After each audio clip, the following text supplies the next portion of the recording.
बहुत बहुत स्वागत है आपका मेरे चैनल पर अनुराधा हिंदी क्लासेस में। चैनल पे नए हैं तो चैनल को जरूर सब्सक्राइब करें। हम पढ़ रहे हैं झारखंड कर्मचारी चयन आयोग के पीजीटी हिंदी की में कहानी लगी हुई है मानसरोवर भाग 1।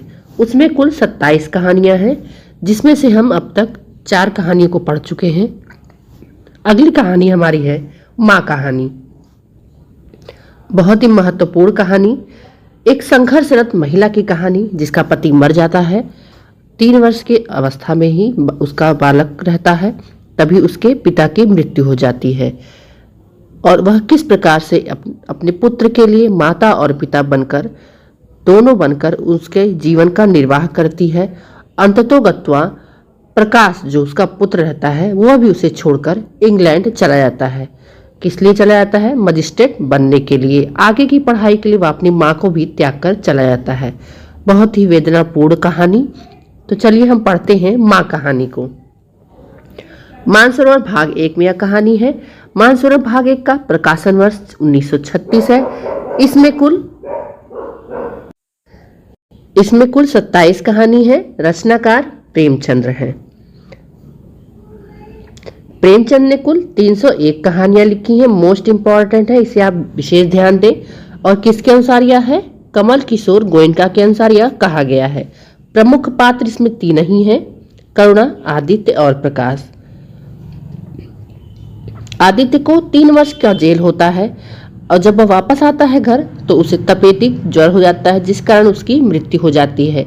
माँ करुणा का जीवन बहुत ही संघर्षमय और विरहपूर्ण हो जाता है। वह अपने पुत्र को अर्थात प्रकाश को पालती पोसती है, बड़ा करती है, लेकिन वह अपनी शिक्षा के प्रति अधिक जागरूक रहता है और वह इसी कारण से कभी उड़ीसा, कभी कश्मीर और फिर अंततोगत्वा वह उसे इंग्लैंड छोड़कर चला जाता है। माँ बहुत अकेली हो जाती है। माँ गांव के बच्चों को ही खाना पिलाने खिलाने लगती है, वहाँ के कुत्ते बिल्ली चिड़ियों को ही भोजन कराने लगती है और वही उसके परिवार हो जाते हैं। तो चलिए पढ़ते हैं संपूर्ण कहानी माँ। हमें संपूर्ण कहानी क्यों पढ़ना चाहिए?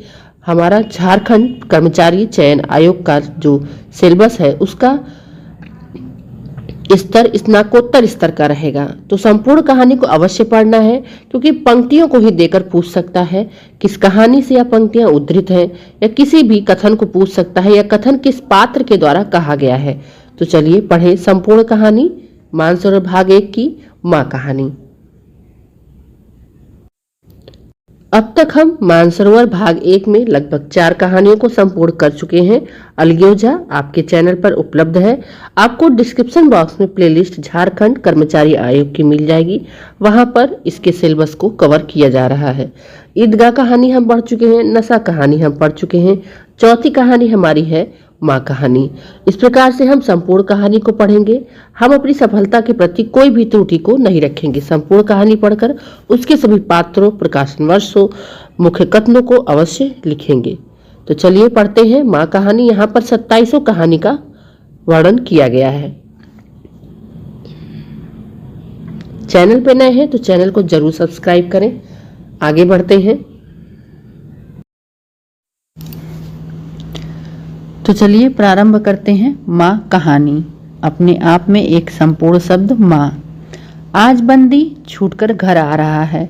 करुणा ने एक दिन पहले ही घर लीप पोत रखा था। इन 3 वर्षों में उसने कठिन तपस्या करके जो 10-5 रुपए जमा कर रखे थे वह सब पति के सत्कार और स्वागत की तैयारी में खर्च कर दिया। तो पहला ही पात्र आप यहाँ देख रहे हैं, करुणा। पति के लिए धोतियों का नया जोड़ा लाई थी, नए कुर्ते बनवाए थे, बच्चों के लिए नए कोट और टोपी की आयोजना की थी। बार बार बच्चे को गले लगाती और प्रसन्न होती। अगर इस बच्चे ने सूर्य की भांति उदय होकर उसके अंधेरे जीवन को प्रदीप्त न कर दिया होता तो कदाचित ठोकरों ने उसके जीवन का अंत कर दिया होता। पति के कारावास दंड के 3 ही महीने बाद इस बालक का जन्म हुआ। तो यहाँ पर पुत्र का पिता जो है 3 वर्ष बाद कारावास का दंड झेलकर घर पर आ रहा है। उसी का मुंह देखकर करुणा ने 3 साल काट दिए थे। वह सोचती जब मैं बालक को उनके सामने ले जाऊंगी तो वह कितने प्रसन्न होंगे। उसे देखकर पहले तो चकित हो जाएंगे, फिर गोद में उठा लेंगे और कहेंगे, करुणा, तुमने यह रत्न देकर मुझे निहाल कर दिया। कैद के सारे कष्ट बालक की तोतली बातों में भूल जाएंगे। उनकी एक सरल, पवित्र, मोहक दृष्टि हृदय की सारी व्यवस्थाओं को धो डालेगी। इस कल्पना का आनंद लेकर वह फूली न समाती। वह सोच रही थी, आदित्य के साथ बहुत से आदमी होंगे। यहाँ पर दूसरा ही पात्र है, आदित्य। जिस समय वह द्वार पर पहुंचेंगे, जय जयकार की ध्वनि से आकाश गूंज उठेगा। वह कितना स्वर्गीय दृश्य होगा। आदमियों के बैठने के लिए करुणा ने एक फटा सा टाट बिछा दिया था, कुछ पान बना दिए थे और बार बार आशामय नेत्रों से द्वार की ओर ताकती थी कि पति की वह सुदृढ़, उदार, तेजपूर्ण मुद्रा बार बार आंखों में फिर जाती थी। उनकी वे बातें बार बार याद आती थी जो चलते समय उनके मुख से निकलती थी। उनका वह धैर्य, वह आत्मबल जो पुलिस के प्रहारों के सामने भी अटल रहा, वह मुस्कुराहट जो उस समय भी उनके अधरों पर खेल रही थी, वह आत्म अभिमान जो उस समय भी उनके मुख से टपक रहा था, क्या करुणा के हृदय से कभी विस्मृत हो सकता था? उसका स्मरण आते ही करुणा के निस्तेज मुख पर आत्मगौरव की लालिमा छा गई। यही वह अवलंब था जिसने इन 3 वर्षों की घोर यातनाओं में भी उसके हृदय को आश्वासन दिया था। कितनी ही रातें फाकों से गुजरी, बहुधा घर में दीपक जलने की भी नौबत न थी, पर दीनता के आंसू कभी उसकी आंखों से न गिरे। आज उन सारी विपत्तियों का अंत हो जाएगा। 3 वर्ष बाद पति आ रहा है, इसी उम्मीद में। पति के प्रगाढ़ आलिंगन में वह सब कुछ हंसकर झेल लेगी। वह अनंत निधि पाकर फिर उसे कोई अभिलाषा न रहेगी। गगनपथ का चिरगामी लपका हुआ विश्राम की ओर चला जाता था। जहां संध्या ने सुनहरा फर्श सजाया था, उज्जवल पुष्पों की सेज बिछा रखी थी, उसी समय करुणा को एक आदमी लाठी टेकता आता दिखाई दिया, मानो किसी जिड़ मनुष्य की वेदना ध्वनि हो। पग पग पर रुककर खांसने लगता। उसका सिर झुका हुआ था। करुणा उसके चेहरा न देख सकती थी, लेकिन चाल ढाल से कोई बूढ़ा आदमी मालूम होता था। पर एक क्षण में जब वह समीप आ गया तो करुणा पहचान गई कि वह उसका प्यारा पति ही था। किंतु शोक, उसकी सूरत कितनी बदल गई थी। वह जवानी, वह तेज, वह चपलता, वह सुगठन सब प्रस्थान कर चुका था, अर्थात सब बीत गया था। केवल हड्डियों का एक ढांचा रह गया था। न कोई संगी, न साथी, न यार, न दोस्त। करुणा उसे पहचानते ही बाहर निकल आई, पर आलिंगन की कामना हृदय में दबाकर रह गई। सारे मंसूबे धूल में मिल गए। सारा मनोल्लास आंसुओं के प्रवाह में बह गया, विलीन हो गया। आदित्य ने घर में कदम रखते ही मुस्कुराकर करुणा को देखा, पर उस मुस्कान में वेदना का एक संसार भरा हुआ था। करुणा ऐसा शिथिल हो गई मानो हृदय का स्पंदन रुक गया हो। वह फटी हुई आंखों से स्वामी की ओर टकटकी बांधे खड़ी थी, मानो उसे अपने आंखों पर अब भी विश्वास न था। स्वागत या दुख का एक भी शब्द उसके मुंह से न निकला। बालक भी गोद में बैठा हुआ सहमी आंखों से इस कंकाल को देख रहा था और माता की गोद में चिपटा जाता था। आखिर उसने कातर स्वर में कहा, यह तुम्हारी क्या दशा है? बिल्कुल पहचाने नहीं जाते। आदित्य ने उसकी चिंताओं को शांत करने के लिए मुस्कुराने की चेष्टा करके कहा, कुछ नहीं, जरा दुबला हो गया हूँ। तुम्हारे हाथों का भोजन पाकर फिर स्वस्थ हो जाऊंगा। करुणा, छी, सूख कर काटा हो गए हो। क्या वहां भरपेट भोजन नहीं मिलता? तुम कहते थे राजनीतिक आदमियों के साथ बड़ा अच्छा व्यवहार किया जाता है। वह तुम्हारे साथी क्या हो गए जो तुम्हें आठों पहर घेरे रहते थे? तुम्हारे पसीने की जगह खून बहाने को तैयार रहते थे। आदित्य की त्योरियों पर बल पड़ गए। बोले, यह बड़ा ही कटु अनुभव है करुणा। मुझे न मालूम था। मेरे कैद होते ही लोग मेरी ओर से यूं आंखें फेर लेंगे, कोई बात भी न पूछेगा। राष्ट्र के नाम पर मिटने वालों का यही पुरस्कार है। और मुझे ना मालूम था।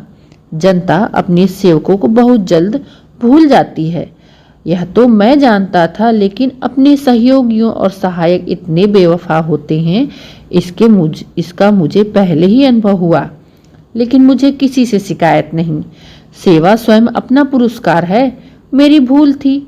मैं इसके लिए यश और नाम चाहता था। करुणा, तो क्या वहां भोजन भी ना मिलता था? आदित्य, यह न पूछो करुणा, बड़ी करुण कथा है। बस यही गनीमत समझो कि जीता लौट आया। तुम्हारे दर्शन बदे थे। नहीं, कष्ट तो ऐसे ऐसे उठाए, अब तक मुझे प्रस्थान कर जाना चाहिए था। मैं जरा लेटूंगा, खड़ा नहीं रहा जाता। दिन भर में इतनी दूर आया हूं।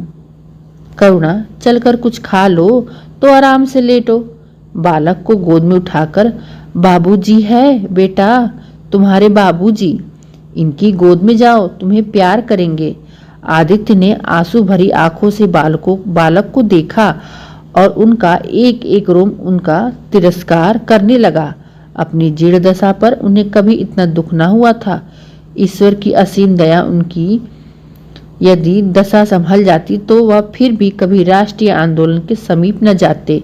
इस फूल से बच्चों को यूं संसार में लाकर दरिद्रता की आग में झोंकने का उन्हें क्या अधिकार था? वह अब लक्ष्मी की उपासना करेंगे और अपना क्षुद्र जीवन अपने बच्चे के लालन पालन के लिए अर्पित कर देंगे। उन्हें इस समय ऐसा ज्ञात हुआ, बालक उन्हें अपेक्षा की दृष्टि से देख रहा है, मानो कह रहा है, मेरे साथ अपने कौन सा कर्तव्य पालन किया। उनकी सारी कामना, सारा प्यार बालक को हृदय से लगा देने के लिए अधीर हो उठा, पर हाथ फैल न सके। हाथों में शक्ति ही न थी। करुणा बालक को लिए हुए उठी और थाली में कुछ भोजन निकाल कर लाई। आदित्य ने क्षुधापूर्ण नेत्रों से थाली की ओर देखा, मानो आज बहुत दिन के बाद कोई खाने की चीज सामने आई हो। जानता था कि कई दिनों के उपवास के बाद और आरोग्य की इस गई गुजरी दशा में उसे जबान को काबू में रखना चाहिए, पर सब्र न कर सका। थाली पर टूट पड़ा और देखते देखते थाली साफ कर दी। करुणा सशंक हो गई। उसने दोबारा किसी चीज के लिए ना पूछा, थाली उठाकर चली गई। उसका दिल कह रहा था, इतना तो कभी ना खाते थे। करुणा बच्चे को कुछ खिला रही थी कि एकाएक कानों से आवाज आई, करुणा। करुणा ने आकर पूछा, क्या तुमने मुझे पुकारा है? आदित्य का चेहरा पीला पड़ गया था और सांस जोर जोर से चल रही थी। हाथों के सहारे वही टाट पर लेट गए थे। करुणा उनकी यह हालत देखकर घबरा गई। बोली, जाकर किसी वैद्य को बुला लाऊं? आदित्य ने हाथ के इशारे से उसे मना करके कहा, व्यर्थ है करुणा, अब तुमसे छिपाना व्यर्थ है। मुझे तपेदिक हो गया है। कई बार मरते मरते बच गया हूँ। तुम लोगों के दर्शन बदे थे, इसलिए प्राण न निकलते। देखो प्रिय, रो मत। करुणा ने सिसकियों को दबाते हुए कहा, मैं वैद्य को लेकर अभी आती हूँ। आदित्य ने फिर सिर हिलाया, नहीं करुणा, केवल मेरे पास बैठी रहो। अब किसी से कोई आशा नहीं। डॉक्टरों ने जवाब दे दिया है। मुझे तो आश्चर्य है कि यहाँ पहुँच कैसे गया। न जाने कौन देवी शक्ति मुझसे वहां से खींच लाई। कदाचित यह इस बुझते हुए दीपक की अंतिम झलक थी। आह, मैंने तुम्हारे साथ बड़ा अन्याय किया। इसका मुझे हमेशा दुख रहेगा। मैं तुम्हें कोई आराम न दे सका, तुम्हारे लिए कुछ न कर सका। केवल सुहाग का दाग लगाकर और एक बालक के पालन का भार छोड़कर चला जा रहा हूँ। आह, करुणा ने हृदय को दृढ़ करके कहा, तुम्हें काफी कहीं दर्द तो नहीं? आग बना लाऊं? कुछ बताते क्यों नहीं? आदित्य ने करवट बदलकर कहा, कुछ करने की जरूरत नहीं है प्रिय, कहीं दर्द नहीं है। बस ऐसा मालूम हो रहा है कि दिल बैठा जाता है, जैसे पानी में डूब जाता है। जीवन की लीला समाप्त हो रही है। दीपक को बुझते हुए देख रहा हूँ। कह नहीं सकता कब आवाज बंद हो जाए। जो कुछ कहना है वह कह डालना चाहता हूँ। क्यों वह लालसा ले जाऊं? मेरे एक प्रश्न का जवाब दोगी? पूछो। करुणा के मन की सारी दुर्बलता, सारा सुख, सारी वेदना मानो लुप्त हो गई। उनकी जगह उस आत्मबल का उदय हुआ जो मृत्यु पर हंसता है और विपत्ति के सांपों से खेलता है। मोस्ट इंपॉर्टेंट लाइन है और पूछे जाने वाली लाइन है कि विपत्ति के सांपों से खेलता है और मृत्यु पर हंसता है। रत्नजटित मखमली म्यान में जैसे तेज तलवार छिपी रहती है, जल के कोमल प्रवाह में जैसे असीम शक्ति छिपी रहती है, वैसे ही रमणी का कोमल हृदय साहस और धैर्य को अपनी गोद में छिपाए है। क्रोध जैसे तलवार को बाहर खींच लेता है, विज्ञान जैसे जल शक्ति का उद्घाटन कर लेता है, वैसे ही प्रेम रमणी के साहस और धैर्य को प्रदीप्त कर देता है। करुणा ने पति के सिर पर हाथ रखते हुए कहा, पूछते क्यों नहीं प्यारे? आदित्य ने करुणा के हाथों के कोमल स्पर्श का अनुभव करते हुए कहा, तुम्हारे विचार में मेरा जीवन कैसा था? बधाई के योग्य? देखो, तुमने मुझसे कभी पर्दा नहीं रखा। इस समय भी स्पष्ट कहना, तुम्हारे विचार में मुझे अपने जीवन पर हंसना चाहिए या रोना चाहिए? करुणा ने उल्लास के साथ कहा, यह प्रश्न क्यों करते हो प्रियतम? क्या मैंने तुम्हारी उपेक्षा कभी की है? तुम्हारा जीवन देवताओं का सा जीवन था, निस्वार्थ, निर्लिप्त और आदर्श। विघ्न बाधाओं से तंग आकर मैंने तुम्हें कितनी ही बार संसार की ओर खींचने की चेष्टा की, पर उस समय भी मैं मन में जानती थी कि मैं तुम्हें ऊंचे आसन से गिरा रही हूँ। अगर तुम मोह माया में फंसे होते तो कदाचित मेरे मन का अधिक संतोष होता, लेकिन मेरी आत्मा का वह गर्व और उल्लास न होता जो इस समय हो रहा है। मैं अगर किसी को बड़े से बड़े आशीर्वाद दे सकती हूँ तो बस यही होगा कि उसका जीवन तुम्हारे जैसा हो। यह कहते कहते करुणा का आभाहीन मुखमंडल ज्योतिर्मय हो गया, मानो उसकी आत्मा दिव्य हो गई। आदित्य ने सगर्व नेत्रों से करुणा को देखकर कहा, बस अब मुझे संतोष हो गया। करुणा, इस बच्चे की ओर से मुझे कोई शंका नहीं है। मैं इससे अधिक कुशल हाथों में नहीं छोड़ सकता। मुझे विश्वास है जीवन भर यह ऊंचा और पवित्र आदर्श सदैव तुम्हारे सामने रहेगा। अब मैं मरने को तैयार हूँ। 7 वर्ष बीत गए। बालक प्रकाश अब 10 साल का रूपवान, बलिष्ठ, प्रसन्न मुख कुमार था।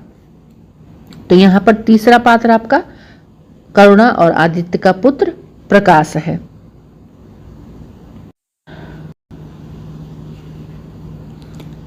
बल का तेज, साहसी और मनस्वी। तो बालक प्रकाश अब 10 साल का हो चुका है, जो बहुत ही बलिष्ठ है और मनस्वी, साहसी भी है। भय तो उसे छू भी नहीं गया था। भय तो उसे छू भी नहीं गया था। करुणा का संतप्त हृदय उसे देखकर शीतल हो जाता। करुणा को अभाग्नि और दीन समझे। वह कभी भाग्य का रोना नहीं रोती। उसने उन आभूषणों को बेच डाला जो पति के जीवन में उसे प्राणों से प्रिय थे। वह उस धन से कुछ गायें और भैंसें मोल ले ली। वह कृषक की बेटी थी। गौपालन उसके लिए कोई नया व्यवसाय न था। इसी को उसने अपनी जीविका का साधन बनाया। विशुद्ध दूध कहाँ मयस्सर होता, सब दूध हाथों बिक जाता। करुणा का पहर रात तक काम में लगा रहता, मतलब एक रात से दूसरी रात तक वो काम ही करती रहती। वह प्रसन्न थी। उसके मुख पर निराशा या दीनता की छाया नहीं, संकल्प और साहस का तेज है। उसके एक एक अंग से आत्मगौरव की ज्योति निकल रही है। आंखों में एक दिव्य प्रकाश है, गंभीर, अथाह और असीम। सारी वेदनाएं, वैधव्य का शोक और विधि का निर्मम प्रहार, सब उस प्रकाश की गहराई में विलीन हो गया है। प्रकाश वह जान देती है, उसका आनंद, उसका अभिलाषा और उसका संसार, उसका स्वर्ग सब प्रकाश पर न्यौछावर है। वह मजाल नहीं कि प्रकाश कोई शरारत करे और करुणा आंखें बंद कर ले। नहीं, वह उसके चरित्र की बड़ी कठोरता से देखभाल करती। वह प्रकाश की माँ नहीं, माँ बाप दोनों है। उसके पुत्र स्नेह में माता की ममता के साथ पिता की कठोरता भी मिली हुई है। पति के अंतिम शब्द अभी तक उसके कानों में गूंज रहे हैं। वह आत्मोल्लास जो उसके चेहरे पर झलकने लगा था, वह गर्वमयी लाली जो उनकी आंखों में छा गई थी, अभी तक उसकी आंखों में फिर रही है। निरंतर पति चिंतन ने आदित्य को उसकी आंखों में प्रत्यक्ष कर दिया। वह सदैव उनकी उपस्थिति का अनुभव किया करती है। उसे ऐसा जान पड़ता कि आदित्य की आत्मा सदैव उसकी रक्षा करती है। उसकी हार्दिक अभिलाषा है कि प्रकाश जवान होकर पिता का पथगामी बने, अर्थात एक देश प्रेमी बने और देश की रक्षा के लिए लड़े। संध्या हो गई थी। एक भिखारी द्वार पर आकर भीख मांगने लगी। करुणा उस समय गौओं को पानी दे रही थी, अर्थात गायों को पानी दे रही थी। प्रकाश जो बालक था 10 वर्ष का, वह बाहर खेल रहा था। बालक ही तो ठहरा। शरारत सूझी, घर में गया और कटोरे में थोड़ा सा भूसा लाकर बाहर निकला। भिखारी ने अपनी झोली फैला दी।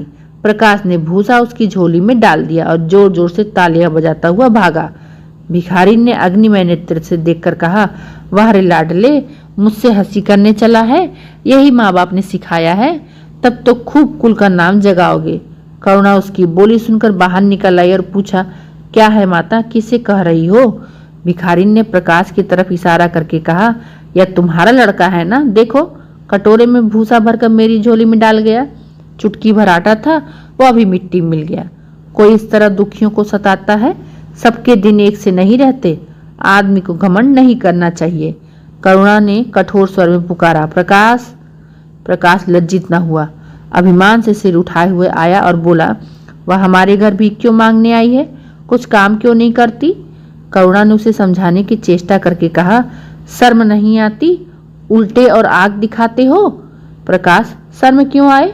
यह क्यों रोज भीख मांगने आती है? हमारे यहाँ क्या कोई चीज मुफ्त में आती है? करुणा, तुम्हें कुछ ना देना था तो सीधे से कह देते, जाओ। तुमने यह शरारत क्यों की? प्रकाश, उनकी आदत कैसे छूटती? करुणा ने बिगड़ कर कहा, तुम अब पीटोगे मेरे हाथों। प्रकाश, पीटूंगा क्यों? आप जबरदस्ती पीटेंगी। दूसरे मुल्कों में अगर कोई भीख मांगे तो कैद कर लिया जाता है, यह नहीं कि उल्टे भीखमंगों को और भी सह दी जाए। करुणा, जो अपंग है वह कैसे काम करे? प्रकाश, तो जाकर डूब मरे, जिंदा क्यों रहती है? करुणा निरत्तर हो गई। बुढ़िया को तो उसने आटा दाल देकर विदा किया, किंतु प्रकाश का कुतर्क उसके हृदय में फोड़े के समान टीसता रहा। उसने यह धृष्टता, वह अविनय कहाँ सीखी? रात को भी उससे बार बार यही ख्याल आता। आधी रात के समीप एकाएक प्रकाश की नींद टूटी। लालटेन जल रही थी। करुणा बैठी रो रही थी। उठ बैठा बोला, अम्मा, तुम अभी सोई नहीं? करुणा ने मुंह फेर कर कहा, नींद नहीं आई। तुम कैसे जग गए? प्यास तो नहीं लगी? प्रकाश, नहीं अम्मा, न जाने क्यों आँख खुल गई। मुझसे आज बड़ा अपराध हुआ अम्मा। करुणा ने उसके मुख की ओर स्नेह के नेत्रों से देखा। प्रकाश, मैंने आज बुढ़िया के साथ बड़ी नटखट की। मुझे क्षमा करो, फिर कभी ऐसी शरारत ना करूंगा। यह कहकर रोने लगा। करुणा ने स्नेहाद्र होकर उसे गले लगा लिया। उसके कपोलों का चुंबन करके बोली, बेटा, मुझे खुश करने के लिए कह रहे हो या तुम्हारे मन में सचमुच पछतावा हो रहा है? प्रकाश ने सिसकते हुए कहा, नहीं अम्मा, मुझे दिल से अफसोस हो रहा है। अब की वह बुढ़िया आएगी तो मैं उसे बहुत से पैसे दूंगा।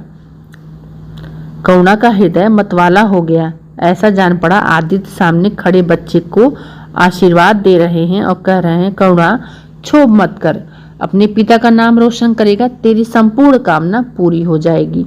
लेकिन प्रकाश के कर्म और वचन में मेल न था। दिनों के साथ उसके चरित्र का अंग प्रत्यक्ष होता जाता था।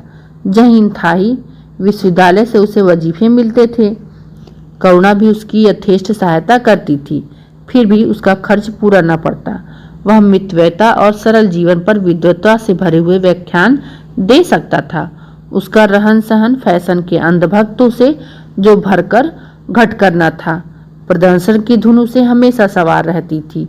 उसके मन और बुद्धि में निरंतर द्वंद्व होता रहता था। मन जाति की ओर था, बुद्धि अपनी ओर। बुद्धि मन को दबाए रहती थी। उसके सामने मन की एक न चलती। जाति से वह ऊसर की खेती है। वह बड़ से बड़ो उपहार जो मिल सकता है वह है गौरव और यश। वह भी स्थायी नहीं है। इतना अस्थिर की क्षण में जीवन भर की कमाई पर पानी फिर सकता है। अतः उसका जीवन अंतःकरण अनिवार्य वेग के साथ विलासमय जीवन की ओर झुकता था। यहाँ तक कि धीरे धीरे उसे त्याग और निग्रह से घृणा होने लगी। वह दुर्वस्था और दरिद्रता को हे समझता था, अर्थात हीन समझता था। उसके हृदय न था, भाव न थे, केवल मस्तिष्क था। मस्तिष्क में दर्द कहाँ? वहां तो तर्क हैं, मंसूबे हैं। सिंध में बाढ़ आई, हजारों आदमी तबाह हो गए। विद्यालय ने वहां एक सेवा समिति भेजी। प्रकाश के मन में द्वंद्व होने लगा। जाऊं या न जाऊं। इतने दिनों अगर वह परीक्षा की तैयारी करे तो प्रथम श्रेणी में पास हो।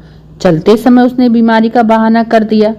करुणा ने लिखा, तुम सिंध ना गए इसका मुझे खेद है। तुम बीमार रहते हुए भी वहां जा सकते थे।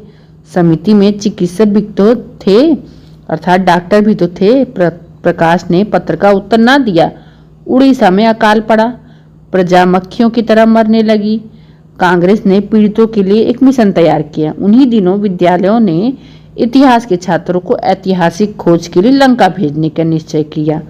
करुणा ने प्रकाश को लिखा। तो यहाँ पे विशेष ध्यान देना है कि कार्य में पढ़ने के लिए वह उड़ीसा में गया था, वहां पे अकाल पड़ गया, प्रजा मक्खियों की तरह मर रही थी। कांग्रेस ने पीड़ितों के लिए मिशन तैयार किया था और विद्यालय के छात्रों को ऐतिहासिक खोज के लिए लंका भेजा गया था, जिसमें प्रकाश जा रहा है। तुम उड़ीसा जाओ, किंतु प्रकाश लंका जाने को ललायित था। वह कई दिन इसी दुविधा में रहा। अंत को सिलोन ने उड़ीसा पर विजय पाई। करुणा ने अब की उसे कुछ न लिखा, चुपचाप रोती रही। सिलोन से लौटकर प्रकाश छुट्टियों में घर गया। करुणा उसे खींची खींची रही। प्रकाश मन में लज्जित हुआ और संकल्प किया, अब की कोई अवसर आया तो अम्मा को अवश्य प्रसन्न करूंगा। यह निश्चय कर वह विद्यालय लौटा, लेकिन यहाँ आते ही फिर विजय की फिक्र सवार हो गई। फिर उसे परीक्षा की फिक्र सवार हो गई। यहाँ तक कि परीक्षा के दिन आ गए, मगर इम्तिहान से फुर्सत पाकर भी प्रकाश घर न गया। विद्यालय के एक अध्यापक कश्मीर सैर करने जा रहे थे। प्रकाश उन्हीं के साथ कश्मीर चल खड़ा हुआ। जब परीक्षा फल निकला, प्रकाश प्रथम आया, तब उसे घर की याद आई। उसने तुरंत करुणा को पत्र लिखा, अपने आने की सूचना दी। माता को प्रसन्न करने के लिए उसने दो चार शब्द जाति सेवा के विषय में भी लिखे। अब मैं आपकी आज्ञा का पालन करने को तैयार हूं। मैंने शिक्षा संबंधी कार्य करने का निश्चय किया है। इसी विचार से मैंने यह विशिष्ट स्थान प्राप्त किया है। हमारे नेता भी तो विद्यालय के आचार्यों का ही सम्मान करते हैं।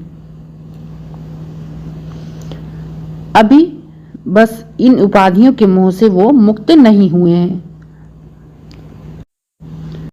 हमारे नेता भी योग्यता, सदुत्साह, लगन का उतना सम्मान नहीं करते जितना उपाधियों का। अब मेरी इज्जत करेंगे और जिम्मेदारी को काम सौंपेंगे, जो पहले मांगे भी ना मिलता था। करुणा की आस फिर बंधी।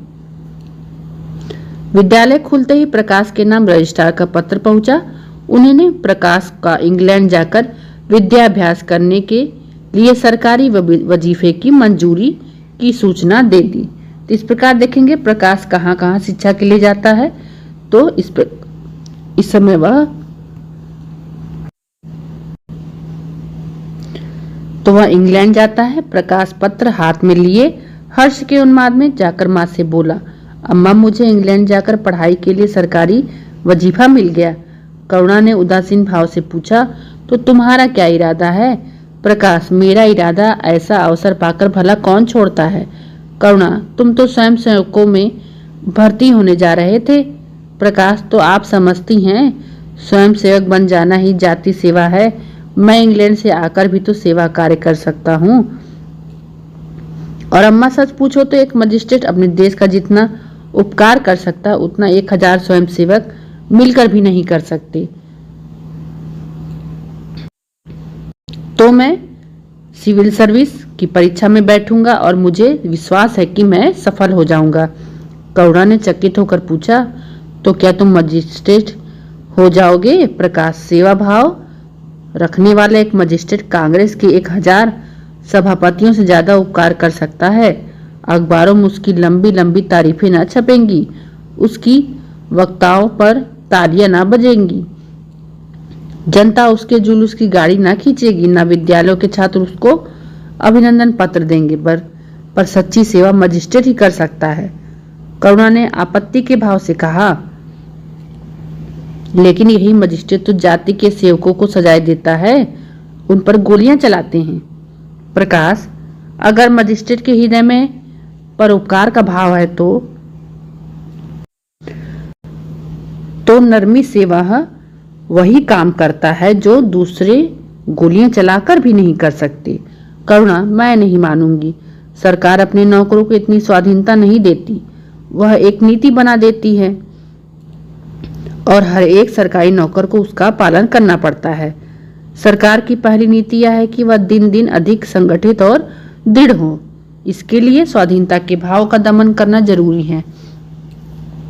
अगर कोई मजिस्ट्रेट इस नीति के विरुद्ध काम करता है तो वह मजिस्ट्रेट ना रहेगा।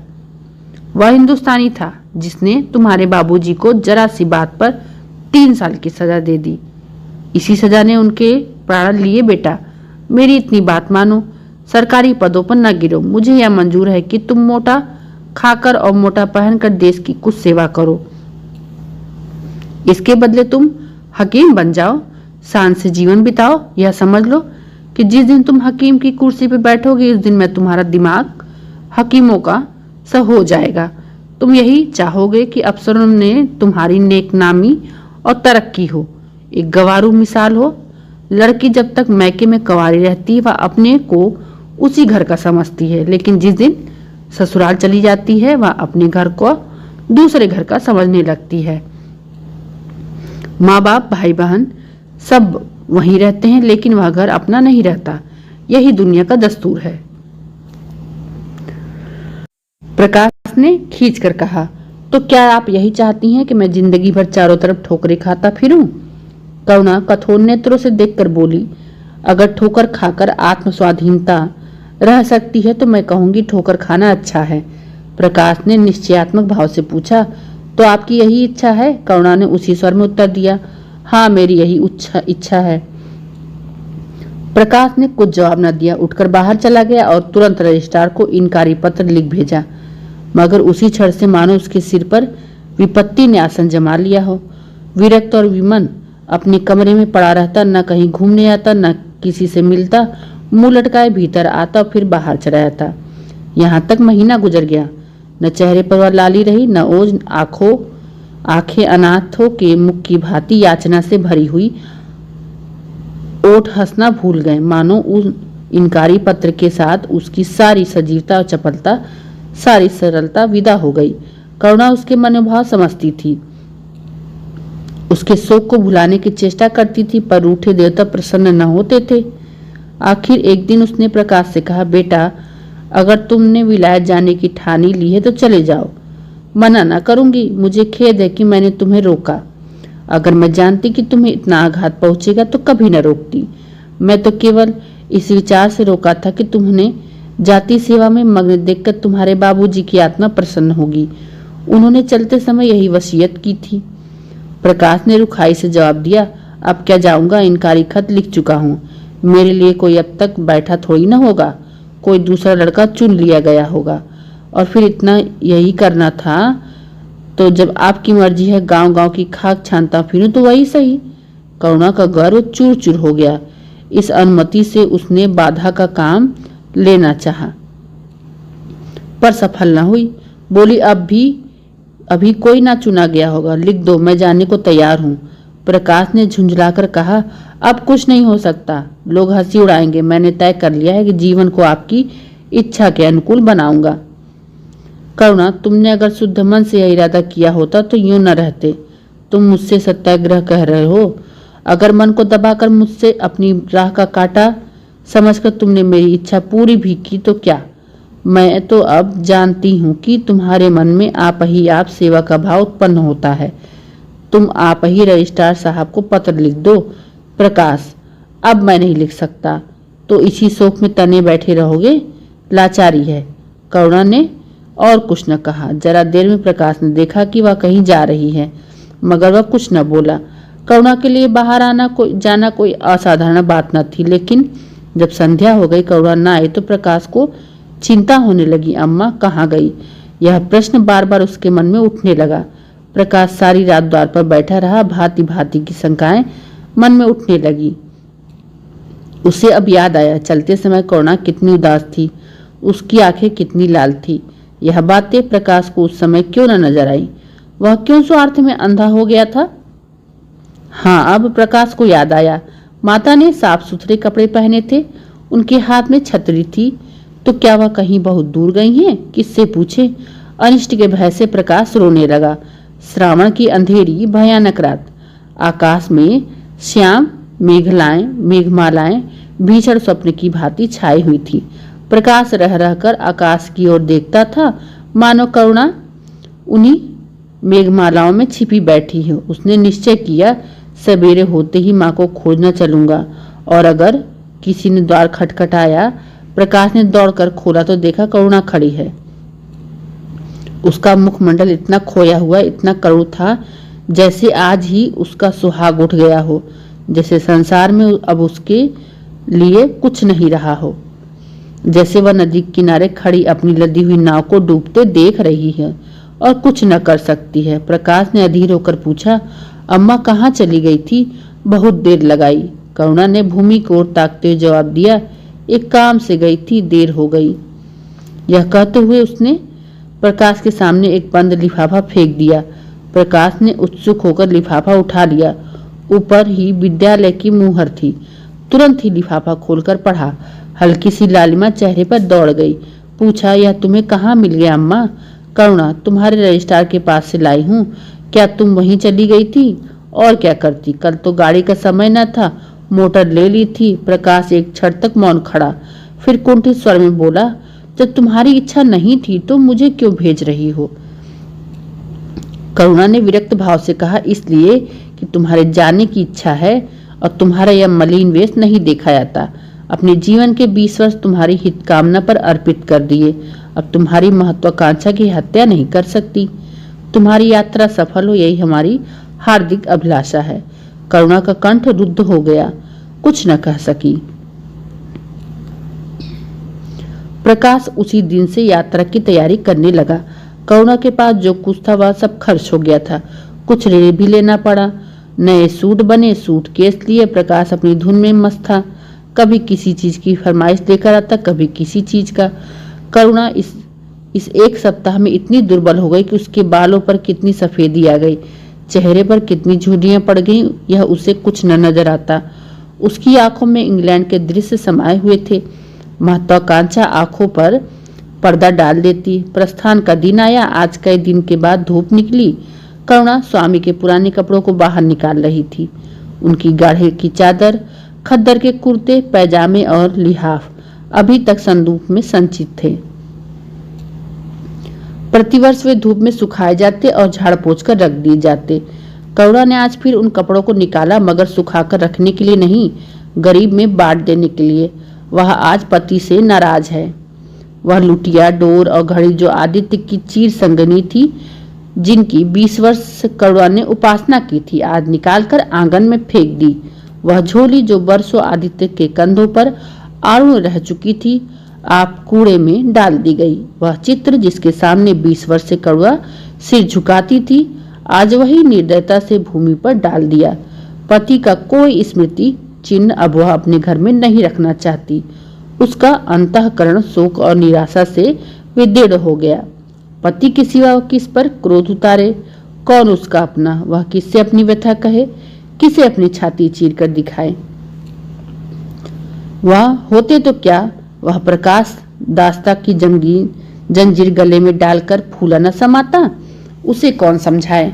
आदित्य भी इसी अवसर पर पछताने के सिवा और कुछ न कर सकते। प्रकाश के मित्रों ने आज उसे विदाई का भोज दिया। वहां से वह संध्या समय कई मित्रों के साथ मोटर पर लौटा। सफर का सामान मोटर पर रख दिया गया। तब वह अंदर जाकर माँ से बोला, अम्मा मैं जाता हूँ, अम्मा जाता हूँ, बम्बई पहुंचकर पत्र लिखूंगा। तो यहाँ से इंग्लैंड के लिए पहले वह बम्बई जाता है। तुम्हें मेरी कसम, रोना मत और मेरे खतों का जवाब बराबर देना। जैसे किसी लाश को बाहर निकालते समय संबंधियों का धैर्य छूट जाता है, रुके हुए आंसू निकल पड़ते हैं, शोक की तरंग उठने लगती है। वही दशा करुणा की हुई। कलेजे में एक हाहाकार हुआ जिसने उसकी दुर्बल आत्मा के एक एक अणु को कंपा दिया। मालूम हुआ पांव पानी में फिसल गया है, वह लहरों में बही जा रही है। उसके मुख से शोक या आशीर्वाद का एक शब्द भी न निकला। प्रकाश ने उसके चरण छुए, अश्रु जल से माता के चरणों को पखारा, फिर बाहर चला। करुणा पाषाण की मूर्ति की भांति खड़ी थी। सहसा ग्वाले ने आकर कहा, बहू जी भैया चले गए, बहुत रोते थे। तब करुणा की समाधि टूटी। देखा सामने कोई नहीं।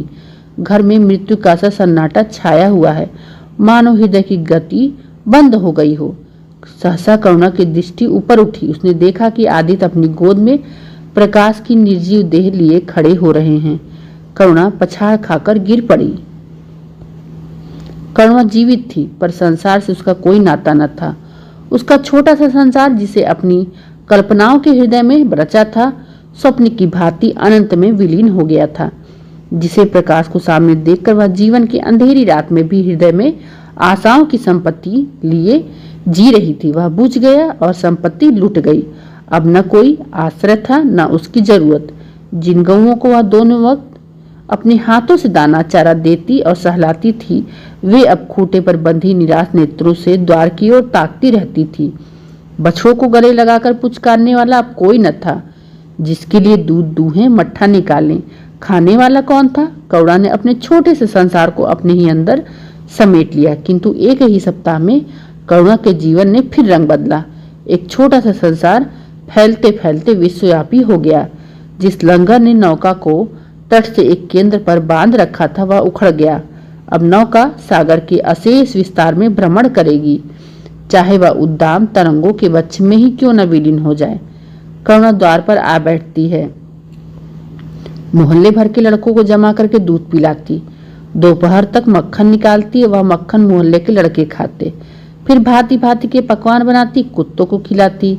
अब यही उसका नित्य का नियम हो गया। चिड़िया, कुत्ते, बिल्ली, चींटी, चींटियां सब अपने हो गए। प्रेम का वह द्वार अब किसी के लिए बंद न था। उस अंगुल भर जगह में जो प्रकाश के लिए भी काफी न था, अब समस्त संसार समा गया था। एक दिन प्रकाश का पत्र आया। करुणा ने उसे उठाकर फेंक दिया। फिर थोड़ी देर बाद उसे उठाकर फाड़ डाला और चिड़ियों को दाना चुगाने चली गई। मगर जब निशा योगिनी ने अपनी धूनी जलाई और वेदनाएं उससे वरदान मांगने के लिए विकल होकर चली, तो करुणा की मनोवेदना भी सजग उठी। प्रकाश का पत्र पढ़ने के लिए उसका मन व्याकुल उठा। उसने सोचा, प्रकाश मेरा कौन, मेरा उससे क्या प्रयोजन। हाँ, प्रकाश मेरा कौन है, प्रकाश मेरा कौन है। हृदय ने उत्तर दिया, प्रकाश तेरा सर्वस्व है। वह तेरे उस अमर प्रेम की निशानी है जिसे तू सदैव के लिए वंचित हो गई। वह तेरे प्राण है, तेरे जीवन का दीपक का प्रकाश है, तेरी वंचित कामनाओं का माधुर्य, तेरे अश्रुजल में विहार करने वाला हंस। करुणा उस पत्र के टुकड़ों को जमा करने लगी, माना उसके प्राण बिखर गए हों। एक एक टुकड़ा उसने अपने खोए हुए प्रेम का एक पद चिन्ह सा मालूम होता। जब सारे पुर्जे जमा हो गए तो करुणा दीपक के सामने बैठकर उसे जोड़ने लगी, जैसे कोई वियोगी हृदय प्रेम के टूटे हुए तारों को जोड़ रहा हो। पत्र दोनों ओर लिखा था, इसलिए पुर्जों को ठीक ठीक स्थान पर रखना और भी कठिन था। कोई शब्द, कोई वाक्य बीच में गायब हो जाता। उस एक टुकड़े को वह फिर खोजने लगती। सारी रात बीत गई, पर पत्र अभी भी अपूर्ण था। दिन चढ़ाया। मोहल्ले के लौंडे मक्खन और दूध की चाह में एकत्र हो गए। कुत्ते और बिल्लियों का आगमन हुआ। चिड़िया आकर आंगन में फुदकने लगी। कोई ओखली पर बैठी, कोई तुलसी के चौतरे पर करुणा को सिर उठाने तक की फुर्सत न थी। दोपहर हुआ, करुणा ने सिर न उठाया। न भूख थी न प्यास। फिर संध्या हो गई, पर वह पत्र अभी तक अधूरा था। पत्र का आशय समझ में आ रहा था। प्रकाश का जहाज कहीं से कहीं जा रहा है। उसके हृदय में कुछ उठा हुआ है। क्या उठा हुआ है, करुणा न सोच सकी। करुणा पुत्र की लेखनी से निकले हुए एक एक शब्द को पढ़ना और उसे हृदय पर अंकित कर लेना चाहती थी। इस भांति 3 दिन गुजर गए। संध्या हो गई। 3 दिन की जागी आंखें जरा झपक गई। करुणा ने देखा, एक लंबा चौड़ा कमरा है, उसमें मेजें और कुर्सियां लगी हुई हैं। बीच में ऊंचे मंच पर कोई आदमी बैठा हुआ है। करुणा ने ध्यान से देखा, प्रकाश था। एक क्षण में एक कैदी उसके सामने आया। उसके हाथ पांव में जंजीर थी, कमर झुकी हुई। यह आदित्य थे। करुणा की आंखें खुल गई, आंसू बहने लगे। उसने पत्र के टुकड़ों को फिर समेट लिया, उसे जलाकर राख कर डाला। राख की एक चुटकी सिवा वहां कुछ न रहा, जो उसके हृदय में विदीर्ण कर डालती थी। इसी एक चुटकी राख में उसका गुड़ियों वाला बचपन, उसका संतप्त यौवन उसका तृष्णामय वाधव सब समा गया। प्रातःकाल लोगों ने देखा पंछी पिंजरे से उड़ चुका था। आदित्य का चित्र अभी उसके शून्य हृदय से चिपटा हुआ था। भग्न हृदय पति की स्नेह स्मृति में विश्राम कर रहा था। प्रकाश का जहाज यूरोप चला जा रहा था। इस प्रकार से आपकी कहानी माँ, जो कि बहुत ही निश्चल प्रेम की माँ की कहानी थी, संपूर्ण हुई और बहुत ही महत्वपूर्ण कहानी, जहां पर एक माँ जो करुणा है वह अंत में अपने पुत्र विक्षोभ के कारण पक्षियों की भी माँ बन जाती है और मोहल्ले के बच्चों की भी माँ बन जाती है और किस प्रकार अपना जीवन बिना पुत्र के जीती है एक सर्वस्व माँ बनकर। बेहतरीन कहानी। चैनल पे नए हैं तो चैनल को जरूर सब्सक्राइब करें। मिलते हैं हम नेक्स्ट क्लास में मानसरोवर भाग 1 की अन्य कहानी के साथ। अब तक हम लगभग मानसरोवर की 4 कहानियों को पढ़ चुके हैं। कल की क्लास में हम मानसरोवर भाग 1 की 5वीं कहानी को पढ़ेंगे। अपने चैनल को जरूर सपोर्ट करें। नए हैं तो चैनल को जरूर सब्सक्राइब करें। धन्यवाद।